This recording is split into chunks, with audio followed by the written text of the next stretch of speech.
Welcome back, everyone. So as we continue down this journey of us staying inside and everything, it gives us a lot of time to reflect. And recently what I've been looking at, when I look over my vast majority of iPhones, most of the cheap ones that I own because it fills in the collection that way, I always seem to remember one of the favorite iPhones of so many people. And I'm so bored and I don't even know where I'm coming up with these videos anymore.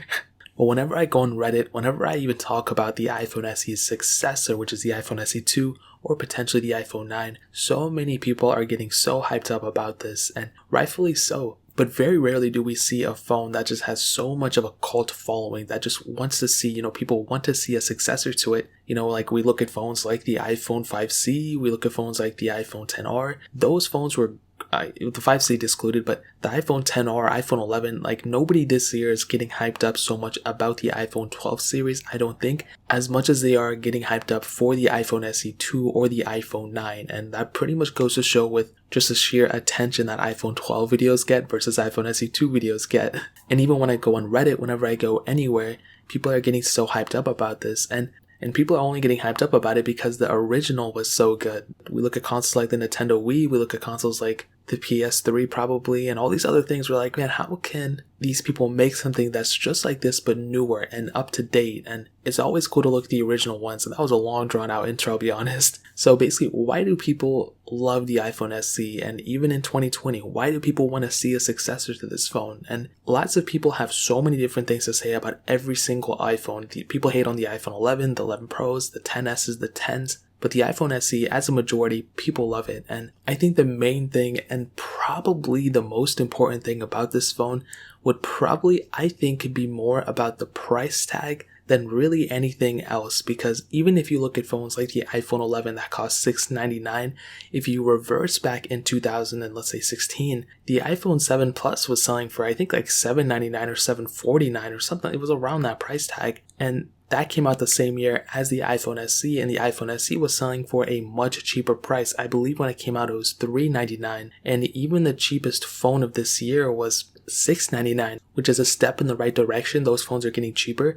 but it's still pretty crazy to think that back in 2016, Apple knocked it out of the park by giving one of the best bang for bucks for a brand new phone at the time. And I have a lot of respect for Apple for doing that, and they were able to get so many iPhone SEs in so many people's hands that people were able to like it and enjoy it. And I think the size was just a byproduct. I think people like the size after, but I think the price point is one of the more important things, because if the iPhone SE cost $799 or $699 at that time, I feel like way less people would buy it, obviously, and people would not have been able to enjoy how great of a phone that was. But when you look at the price point, because it was so cheap, more people were able to get it into their hands and able to enjoy it and able to see how great of a phone it was. So I think it has more to do with the price than the size, but the size is also one of the biggest things about this phone as well. And I don't think maybe we will see a successor that is the same size as this. Apparently one of the iPhone 12 minis is going to be having a same size body as this, or roughly near, which I think would be a really, really cool thing.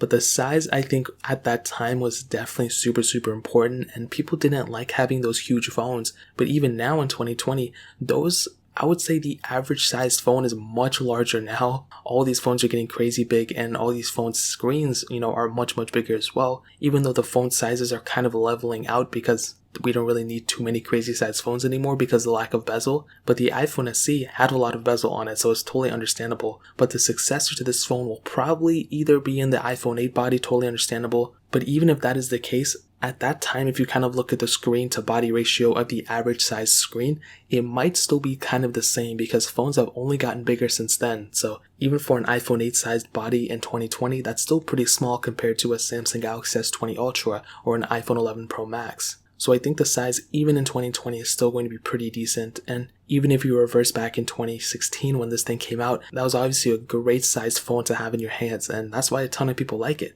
They can easily get from one side of the screen to the other without having to do hand gymnastics all the time. And I talked about this before, and I'll probably say it again. I think the usability and the practicality of this phone made people just fall in love with it. The battery life was really, really great. The performance was top tier at the time, and even now in 2020, I just have a better experience using an iPhone SE versus using a phone like an iPhone 6s or something along those lines. I feel like with the 6S, it just seems a little bit choppy here and there, but my iPhone SE is just always so smooth from the second I pick it up to the second I put it down. It's not the fastest thing in the world, but it definitely is a pretty smooth phone, which is something that I really do like. And the best thing about it, and a reason why I would even recommend people to buying it right now, is the fact that it could potentially be getting iOS 14. That would be a really cool thing if this thing were to able to get that. I'm pretty sure it might. It's just more of a chance that it will than it won't, but again, we don't have all the answers. I will say though, if it does get iOS 14, that might mean it might not be the best,